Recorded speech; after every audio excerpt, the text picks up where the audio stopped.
Prosim predsednika Državnega zbora Republike Slovenije, dr. Gregorja Viranta in župana občine Kamnik, gospoda Marjana Šarca, da se s simbolno položitvijo venca poklonimo spominu na Rudolfa Maistra.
Spoštovani gostje, kot veleva dolgoletna tradicija, že ves marec potekajo slovesnosti o praznovanju občinskega praznika občine Kamnik.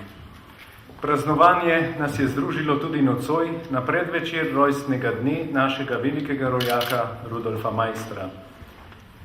Veseli me vaša udeležba, ki nam daje vedeti, da je ta dan resnično praznik vseh občank in občanov občine Kamnik. Rudolf Maister ostaja osebnost, ki ne razdvaja, temveč združuje enako ali pa morda tudi različno misleče. Nocoj ni prostora za prepirljivost, nocoj slavimo. Slavimo ne samo rojstni dan našega velikega generala in pesnika, ampak dajemo čast in poklon občini Kamnik. Kaj in kdo je občina? V našem maternem jeziku obstajajo besede, ki niso oprijemljive, na primer država, domovina, občina in krajevna skupnost. Vsaka od navedenih besed predstavlja skupnost ljudi, ki živijo in delujejo za svoje cilje. Občina Kamnik je ena izmed 211 občin na območju Republike Slovenije. Nebrzdani razmah števila občin je preživela ozemeljsko in po številu prebivalcev razmeroma neokrnjena. Vsaka občina v Sloveniji ima specifične probleme, s katerimi se mora spopadati sama, bolj ali manj uspešno in z dobršno mero iznajdljivosti. Značilnosti naše občine so ozemeljska velikost in razpršenost, razpetost med mestom in podeželjem ter pomanjkanje delovnih mest znotraj meja občine ob številnem priseljevanju.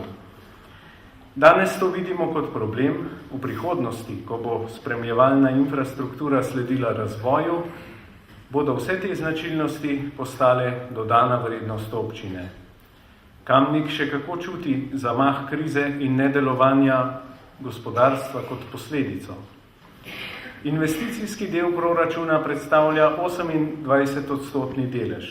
Ostalo so zakonske in druge obveznosti, ki jih je občina uvedla kot nadstandard, zakon pa jih sicer ne predpisuje.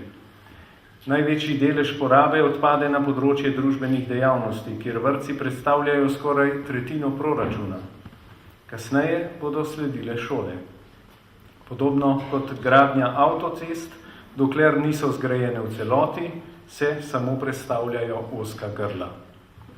Spadamo v Ljubljansko regijo in zato prejemamo mnogo manj denarja kot denimo občine Gorenjske regije.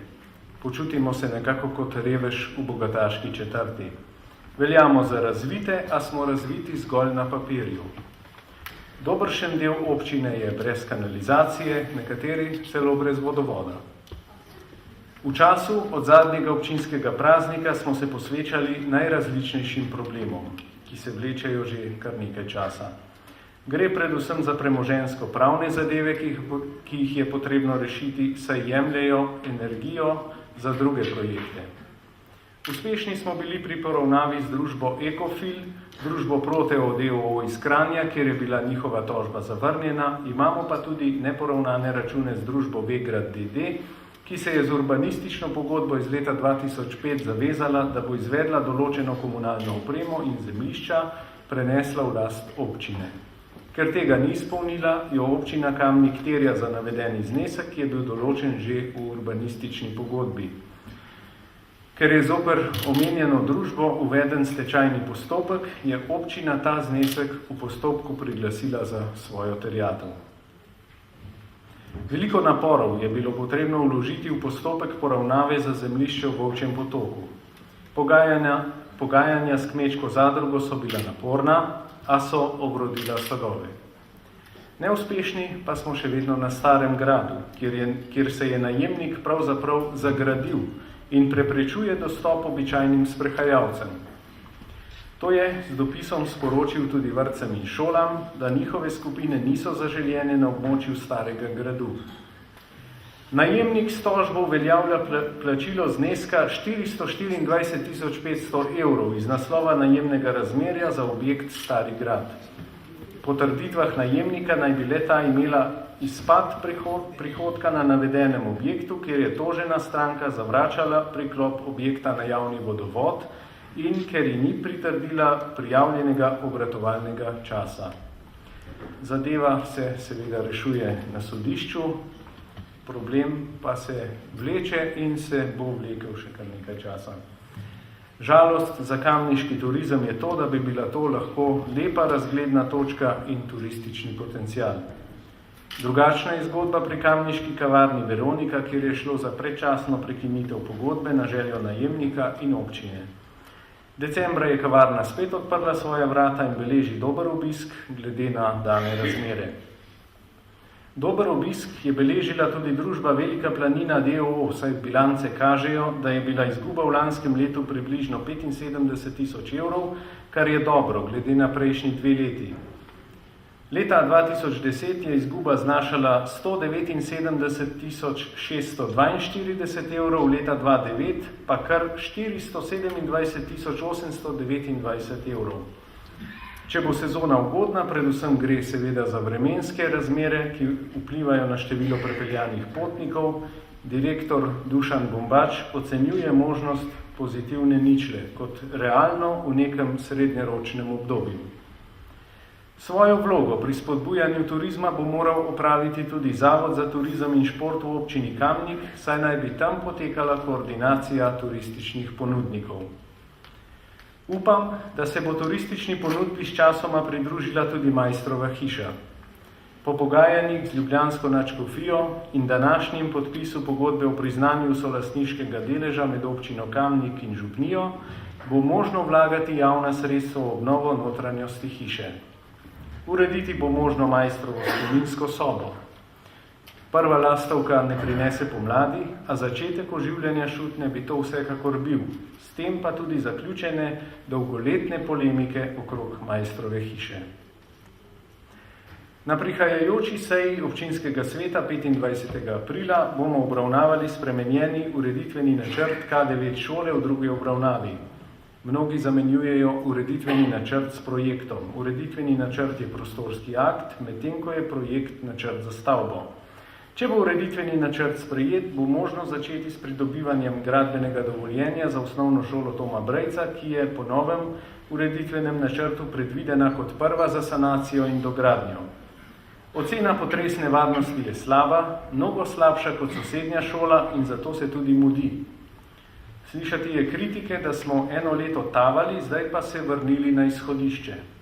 To ne drži, saj smo morali preprojektirati objekta, povečati število učilnic, ureditveni načrt pa popraviti, da so se parametri med seboj ujemali.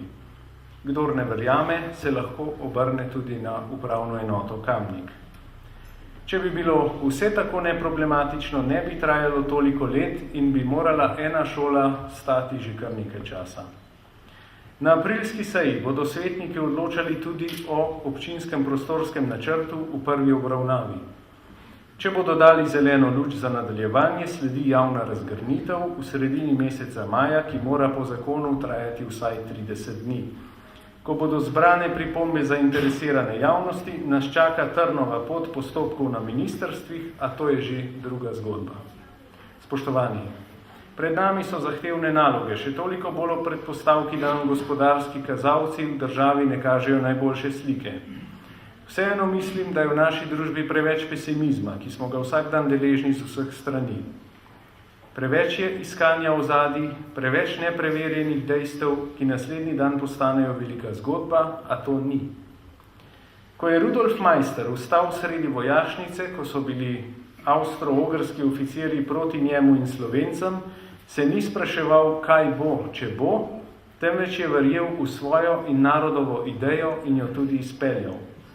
Bil je nek drugačen čas, a po svoje enak, poln negotovosti glede prihodnosti. Na koncu velja iskrena zahvala mojim sodelavcem in vsem, ki skrbite za dobrobit občine Kamnik na vseh področjih življenja. Iskrene čestitke tudi dobitnikom priznanj, vam pa lepo praznovanje občinskega praznika. Hvala lepa.